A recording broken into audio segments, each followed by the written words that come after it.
ದೇವರು ಮಾತಿನಿಂದ ಲೋಕನ ಉಂಟು ಮಾಡಿದ್ರು. ನಮ್ಮ ಬಾಯೊಳಗೆ ಮಾತನ್ನಿಟ್ಟಿದ್ದಾರೆ. ಎಲ್ಲ ಮಾತೆ. ನಾನೇನು ಹೇಳಿದ್ನಲ್ಲ, ವಾಕ್ಯ ಬರ್ಲಿಲ್ಲ ಅಂದ್ರು ಒಳ್ಳೆ ಮಾತನ್ನ ಮಾತಾಡ್ರಿ. ಇವಾಗ ಮಾತಾಡು, ಒಳ್ಳೆದನ್ನ ಮಾತಾಡ್ರು.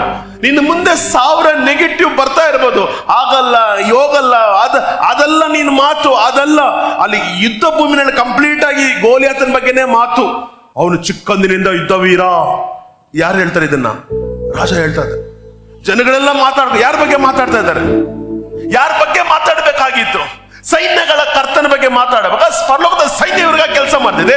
ಇವ್ರು ಬಂದು ಶತ್ರುನ ಬಗ್ಗೆ ಮಾತಾಡುವಾಗ ಶತ್ರು ಕಂಪ್ಲೀಟ್ ಆಗಿ, ಮಂಡಲ ಕಂಪ್ಲೀಟ್ ಆಗಿ ಅವನ್ನ ಆವರಿಸಿಕೊಂಡು ಅವನ ಭಯದಲ್ಲಿ ಕುಂಡ್ರಿಸಿದೆ. ಸೋರಿನ ಭೀತಿಯಲ್ಲಿ ಅವರಿದ್ದಾರೆ.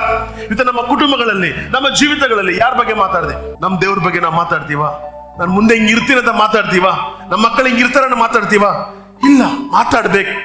ಅನ್ವಾಂಟೆಡ್ ನೀವು ಮಾತಾಡಬಾರ್ದು. Name of Jesus.